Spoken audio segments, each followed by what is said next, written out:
Selamat pagi, siang, sore, dan malam. Hari ini pada saat ini pembahasan kita adalah mengenai judul.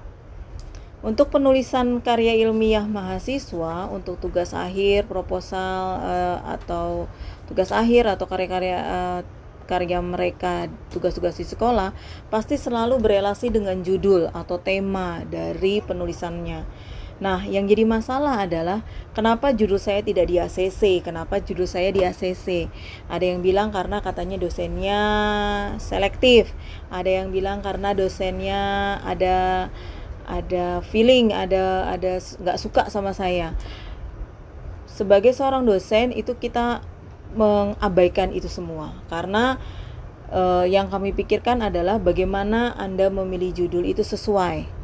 Oke, nah saya akan jelaskan kenapa judul itu ditolak dan kenapa judul itu diterima. Kita mulai pembahasannya. Judul karya ilmiah pasti pusing, kenapa nggak di ACC dan di ACC?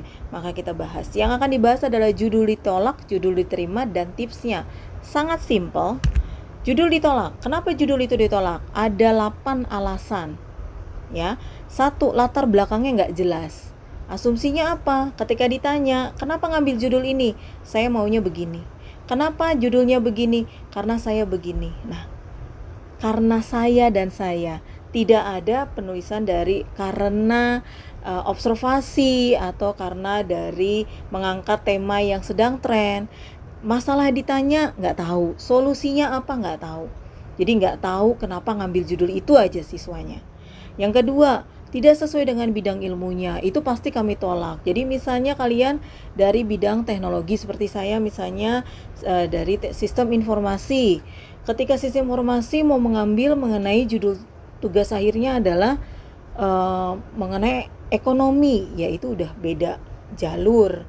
Itu nggak nyambung. Atau misalnya dari sistem informasi akuntansi tapi tidak ingin membahas mengenai akuntansinya, mereka ingin bahasnya malah berhubungan dengan tema-tema yang tidak berhubungan dengan sistem informasi akuntansi, itu pasti ditolak ya. Yang ketiga adalah tidak up to date. Masalah atau solusinya tidak up to date. Jadi misalnya begini, masalahnya adalah mahasiswa di lingkungan di sekitar itu belum bisa menggunakan ponsel. Maka solusinya adalah kalian akan membelikan ponsel. Itu nggak up to date. Sekarang anak kecil pun sudah pegang ponsel. Atau misalnya di bidang teknologi,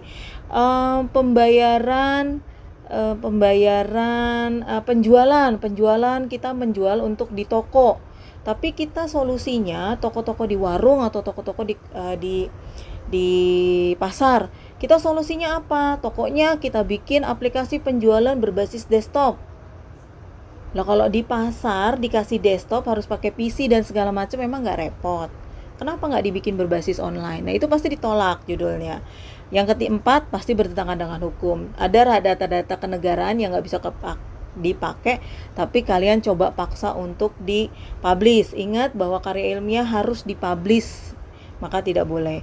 Pembahasan terlalu luas atau terlalu kecil, sesuai dengan kemampuan. Jadi ada mahasiswa kadang-kadang yang mengambil judul misalnya penjualan, perancangan program penjualan dan pembelian bla bla bla seperti itu. Padahal kemampuannya bikin program penjualannya aja sudah tidak bisa. Kenapa dibahas keduanya? Atau misalnya bisa kita selidiki, penjualan itu pasti berhubungan sama penjualan tunai dengan penjualan kredit. Penjualan itu pasti berhubungan dengan sisa stok barang. Penjualan itu pasti akan berhubungan sama retur. Apakah returnya dalam bentuk uang? Apakah returnya berhubungan dengan pengembalian barang? Penjualan itu pasti berhubungan dengan surat jalan. Dari satu pokok bahasan penjualan itu sebenarnya sudah banyak. Kenapa mesti sampai ke pembelian? Kalau Anda merasa belum sanggup membuat 2 program tersebut, bikinlah satu yang lengkap gitu. Jadi jangan terlalu luas, jangan juga terlalu kecil. Lalu tidak ada landasan secara ilmiah. Ingat, yang dibuat adalah karya ilmiah. Jadi tidak boleh ada penulisan yang mengungkapkan opini pribadi. Jadi kata-kata perkembangan teknologi pada saat ini bla bla bla bla berdasarkan katanya siapa yang kata seperti itu. Nah, penelitian data ilmiah, saya sudah membuat video mengenai jurnal. Nah, kalian bisa melihat video tersebut, bagaimana sih cara membaca jurnal. Yang ketujuh, tidak jelas hasil akhirnya. Tidak jelas hasil akhirnya maksudnya tidak jelas tujuannya. Program ini dibuat buat apa? Buat tempat risetnya untungnya apa? Buat tempat observasinya apa? Buat masyarakat umum apa? Seperti itu nggak jelas hasilnya. Judulnya terlalu umum. Bisa cari di bawah Google, judul kalian itu umum atau tidak. Kalau umum nanti akan kepentok sama plagiarisme. Jadi nggak mau kita sudah buat karya, capek-capek ternyata kepentok sama plagiarisme. Nah, sekarang judul yang diterima apa? Judul yang diterima adalah kebalikan dari itu semua. Ya, saya sudah jelaskan di video observasi bagaimana cara observasi, bagaimana cara membaca jurnal. Maka Anda seharusnya bisa melihat bahwa mencari cara supaya judul Anda di ACC.